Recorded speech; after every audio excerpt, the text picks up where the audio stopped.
2024年开始正式进入一个时代，叫做心灵时代。前20年称之为物质世界，未来这20年将会进入一个千载难逢的灵性觉醒时代，称之为心灵时代。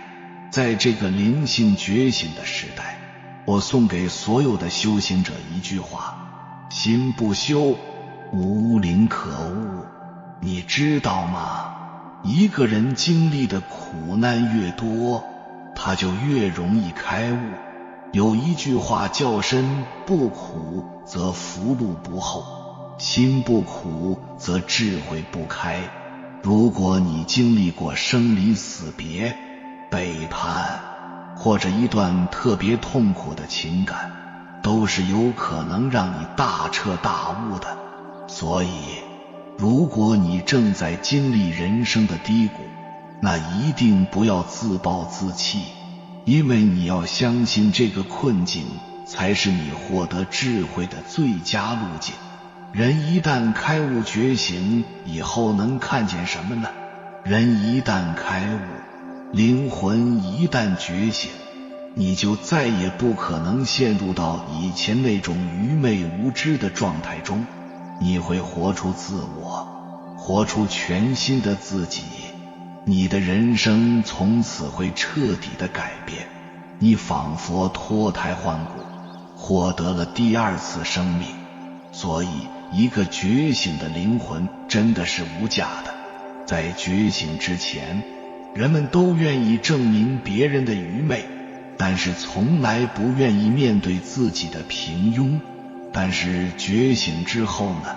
表面上你还是原来那个你的生活依旧正常，然而你的内在却发生了本质的蜕变。无论外部环境如何波澜壮阔，但是你的内心始终平和宁静，并且充满了喜悦跟自在。觉醒后的你不仅仅会满足于追求生存的问题，而是从向外求变成了向内求。你不再会和别人攀比，不会再羡慕嫉妒别人拥有什么，甚至你会对那些苦苦追求金钱而丢失自我的灵魂报以同情跟理解。可以说你的内心是非常自由喜悦的，你还会经常在梦中莫名的笑醒。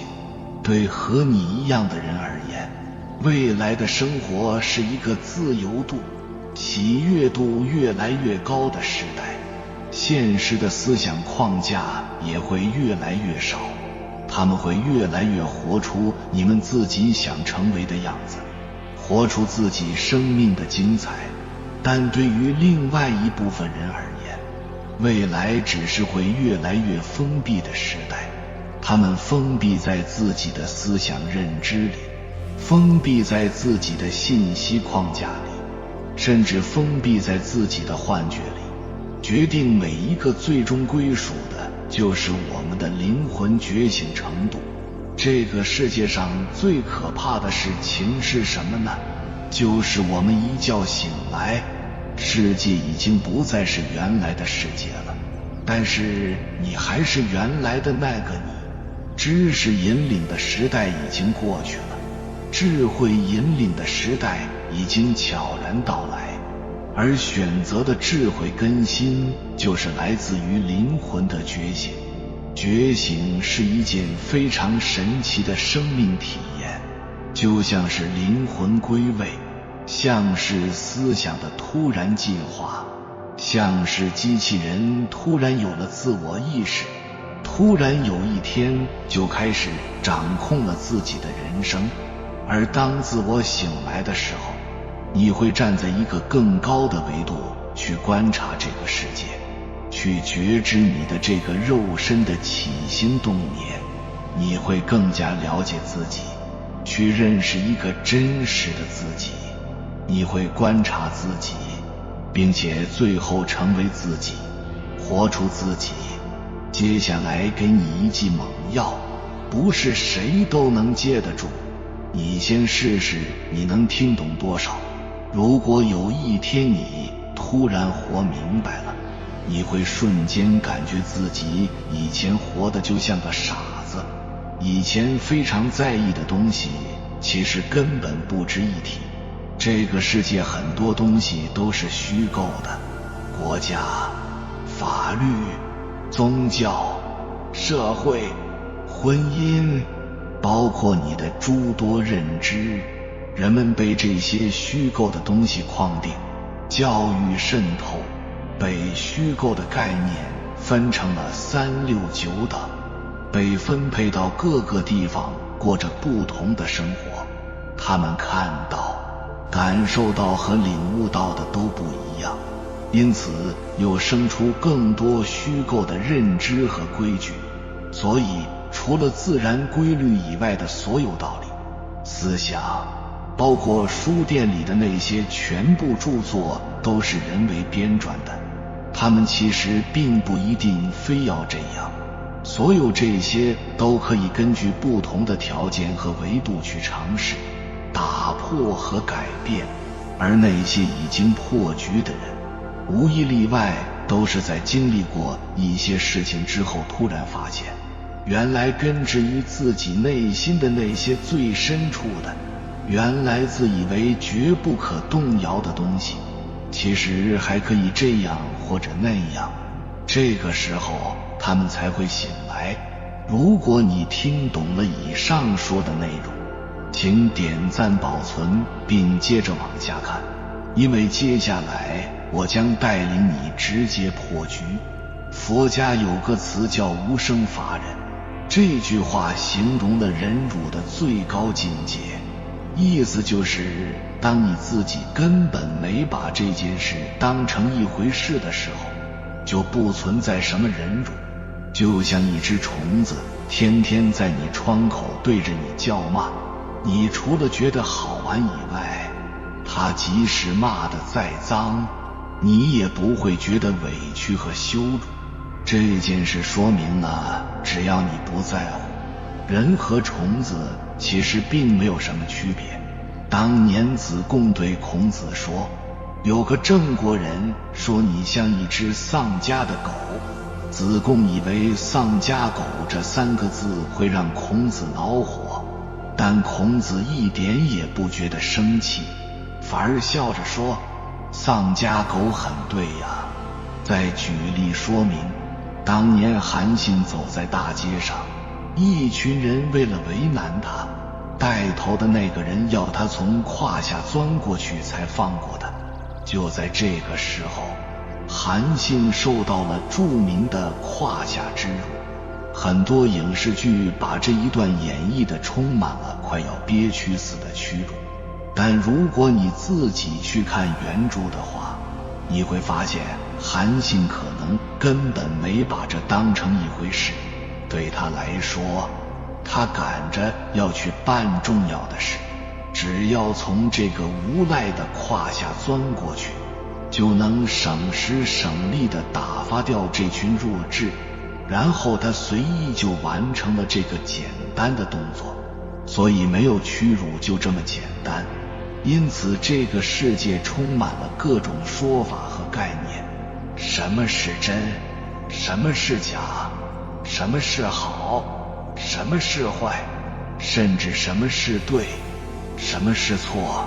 其实大多数都没有标准，只要你不伤害别人，怎么做都是好的，都是对的。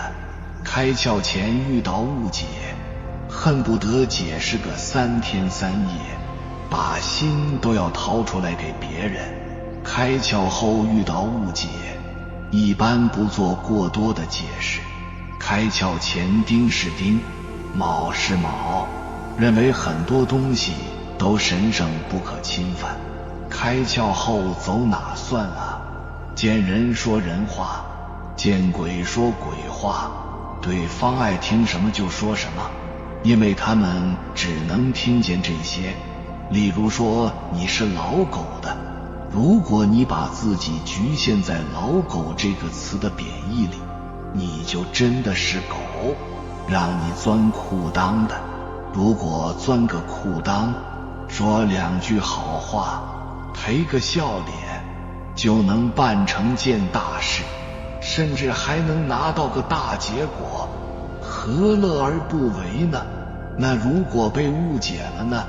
说实话，如果连傻子都能理解你，那你得普通成什么样子？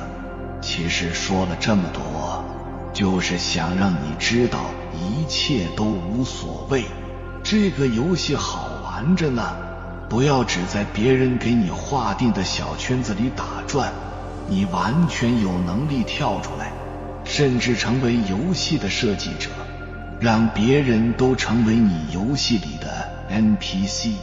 因为在大多数人都在沉睡的时候，你已经随着这条视频醒来。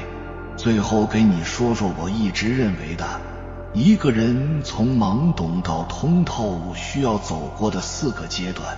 第一阶段，愤世嫉俗；第二阶段，玩世不恭；第3阶段，全盘否定；第4阶段，照单全收。而你现在正在哪个阶段呢？什么叫做醒来？醒来即从梦中回到现实，即开悟。什么叫做开悟？开悟就是生命的转换，生命的觉醒。一般来说，开悟有2种，一种是解悟，一种是证悟。所谓解悟，就是从理解大道真理上获得启示，基本上属于知识的范畴。这好比我们没有去过昆仑山，没有见过西王母瑶池，但是我们看过昆仑山的地图，听说过西王母的传说，仅仅知道了而已，并没有亲身感受的亲切感。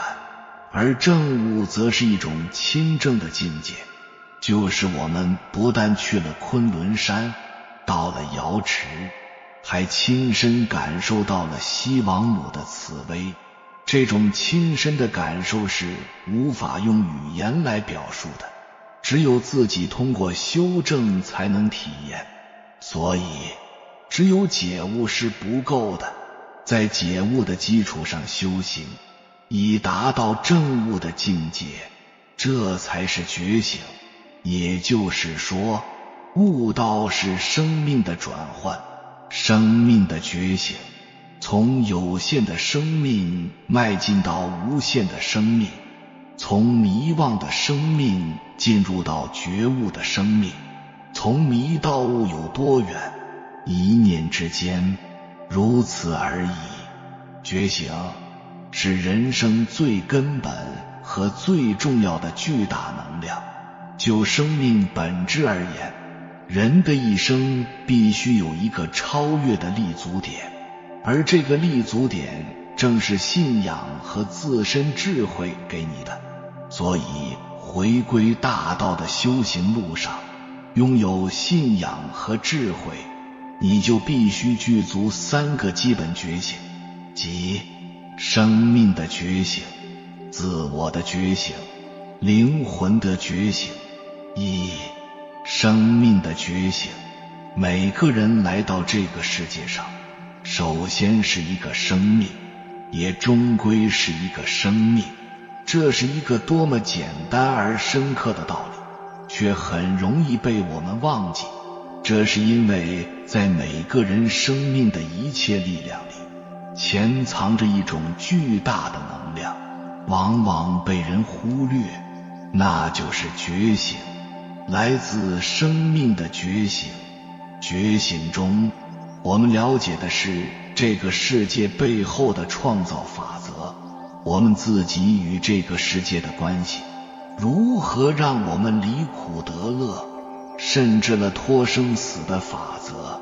因为在这个宇宙中，每一个人都是造物主的一个分身与面相，你是你自己世界的创造者，每一个人也都是他们自己世界的创造者。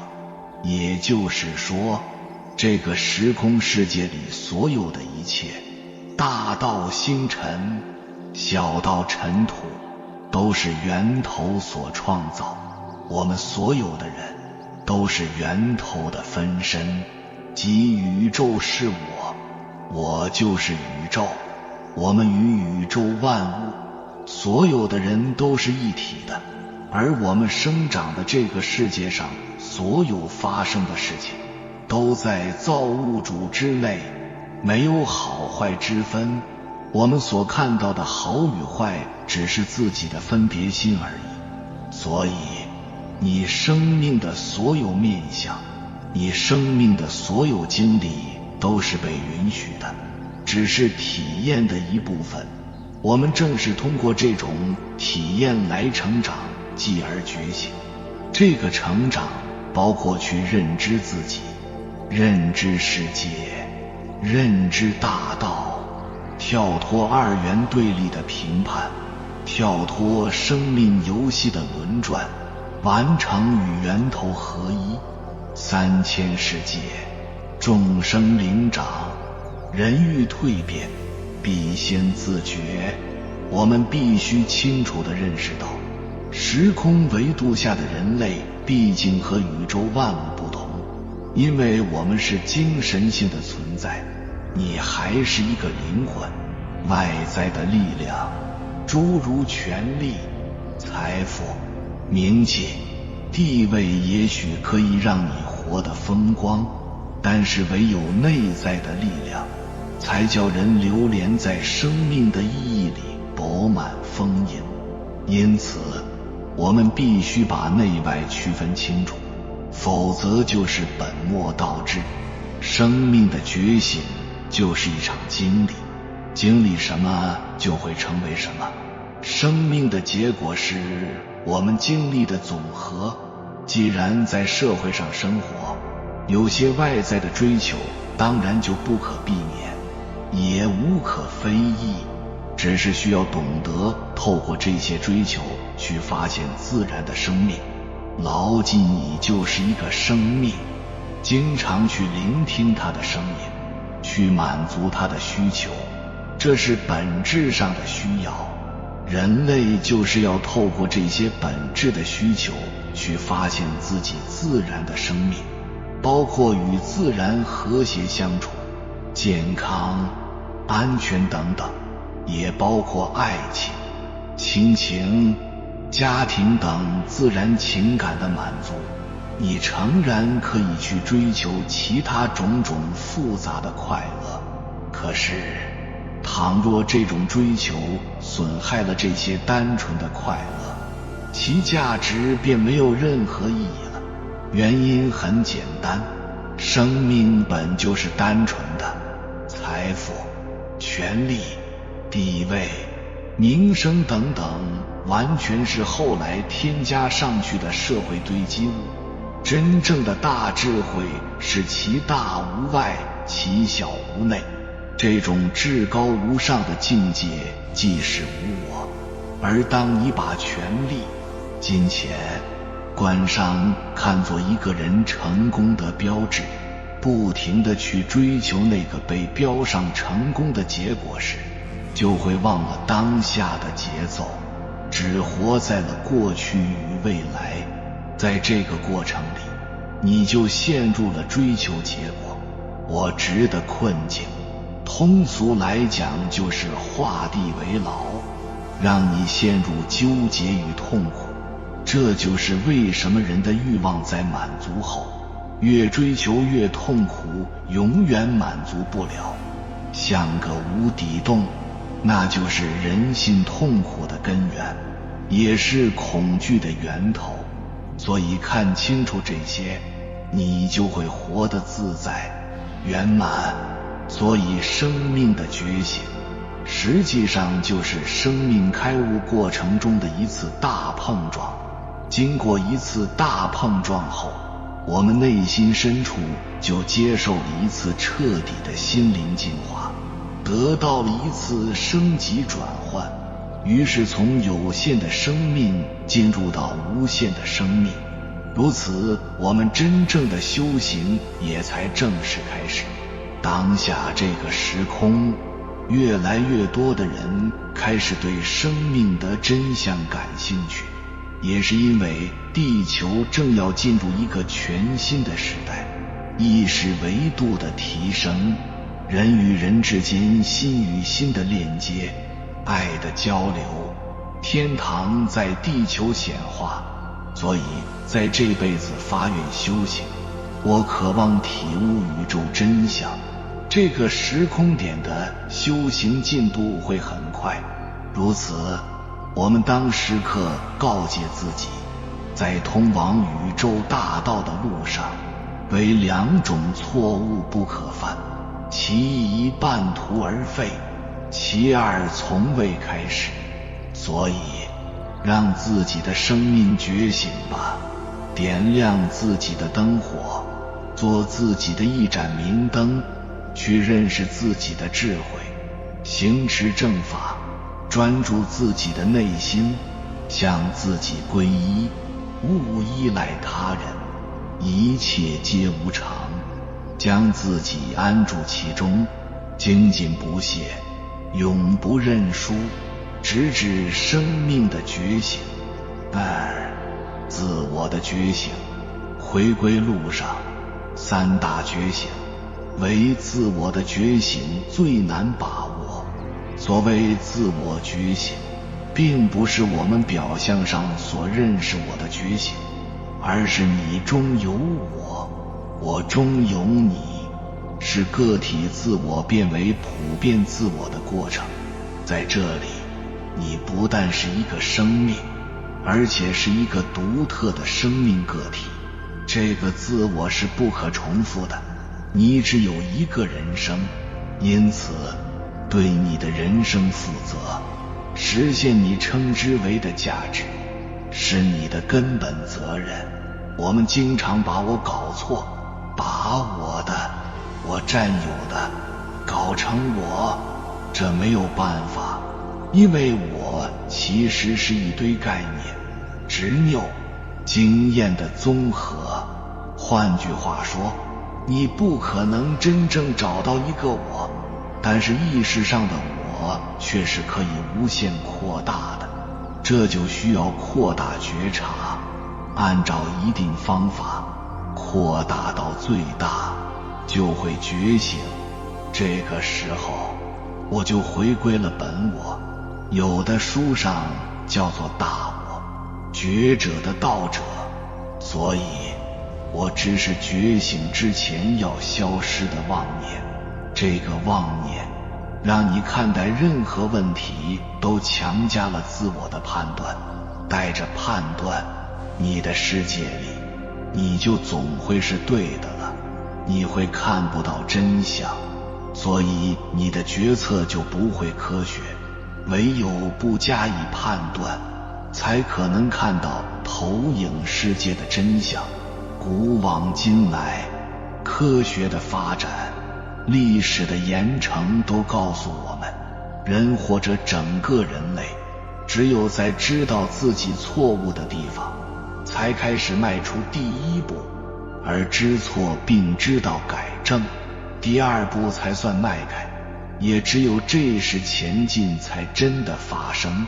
所以从现在开始，你要咨询自己的感受，如果答案让你感到心胸开阔，充满希望和力量，充满期待的幸福满满，那么你收到的答案就是来自你最高的智慧。反之，如果答案让你感觉自己紧张、害怕、被限制、担忧，那么这就是你限制思维的小我给出的答案。注意，这个时候你最重要的任务就是要识别出来，并且告诉自己，我是不可复制、独一无二的，我是自己的主人。我现在开始要选择新的更智慧的生命方式了。其实当下时空点，很多的人正在经历内心的挑战与磨练，整日沉浸于迷茫、空虚、困惑以及对未来的不确定上，甚至于有的人对现状不满，却不知该怎么办，或者想要改变，却又害怕改变。事实上，所有的这些外在的情形都不过是表面的现象而已，就像你现在经历的内在感受一样，它们都是外在的症状，来引导你看到内在的根本原因。而这些根本的原因是你在表象所看不到的。这是因为我们整个人类，整个地球目前正处在一个历史时空的转折点。当有一天我们会回头看，会逐渐惊醒、觉悟，明白了新纪元到来之前，是一切旧的人类、旧的地球、旧的传统、旧的思想基因、旧的意识形态存在的伟大转折点，一切都在完美的展开。这是一个关乎整个人类和地球进化的大画面。根本上来说，我们人类一直以来都处于意识昏睡的状态，被外界影响和塑造着。这就是为什么我们的思维有那么多限制，我们会有那么多的担忧、顾虑和害怕，以及为什么我们会选择舒适、安逸、不改变等等。当下时空节点，似乎这一切都显示出人类面临的迷雾之凌乱，好在大乱之后必大治。极端的迷茫、混乱中必然诞生出新的秩序，这是整个自然界的规律，人类作为一个组织体也不例外。我们现在所处的外在和内在的混乱，正是在诞生一个全新的世界秩序和生存模式。古人云：苦其心志，劳其筋骨，行拂乱其所为，所以动心忍性，增益其所不能。人生往往就是这样，有时拼尽全力，但你所寄予的希望，其实有时是让你陷入更深的绝望。有时候一个人深陷绝望的泥潭，就会无所顾忌，就会用自己的手狠狠地撕碎自己的那颗心。自我的觉醒才能得以重生，才能得以实现自我的价值。看吧，此刻越来越多的人在觉醒，人类在世界上意识到幸福的真理，其实并不是满足无边的欲望，而是获得心灵的平静。不管你是否存在，有一种精神体现在你的身上，你因为信仰回归大道而更加成为原本的自己。3. 灵魂的觉醒。生而为人，大千世界的高级临场，无论你多么看重这个我，它终有一死。这就让我们必须思考一个问题：人生究竟有没有更高的具有恒久价值的意义？而且此种意义不会因为这个我的死亡而丢失。要找到这种意义，唯有超越小我，把它和某种意义上的大我相沟通。那么透过肉身自我去发现你身上更高的自我，那个和大我相沟通的精神性自我，认清它才是你的本质。这便是灵魂的觉醒。灵魂的觉醒是从真正认识我是谁开始的，千年的修行。灵魂的觉醒，生命能量本身具备智慧，要回归生命本源。当自浩瀚博大，只有能够保持心灵通透的人，才能觉悟见性，解读人性，超越时空，读懂宇宙的奥秘。我们必须知道，整体性宇宙是一个摇篮，在这个摇篮里，所有的生命被创造出来、发展、到最后确认自己的身份，并更早地接近天堂入口。所以宇宙本身是个生命体，这个生命体就是个体生命的模板。世界上所有有形的物质都是由宇宙生命整体的模板创造出来的，而每一个生命体里面都有整体宇宙生命的内核，都包含着宇宙的真理。我们把观察视角投注在每一个生命体身上时，我们就会获得对宇宙真相的知识。时代的需求就是我们伟大觉醒的需求，时代的发展需要我们的觉醒去带动。不忘初心，以终为始。生命觉醒，得以快乐；自我觉醒，得以价值；灵魂觉醒，得以归真。只有让自己真正醒来，才能引领世界经纬，绽放异彩光芒，为时代谱写下伟大光彩的篇章。我是谁？我从哪里来？我要到哪里去？万法无常，唯有醒来之后才是重生。有缘人，感谢你看到最后。如果今天的影片对你有所帮助，请按个赞给我响应，回复一句觉醒开悟。愿您去除磨难障碍，离苦得乐，越来越好。还没有订阅频道的，请点击右侧的订阅按钮，与我们建立更深的连接。随缘加入会员，与同频之人共修福报，随喜转发，传播善知识，功德无量。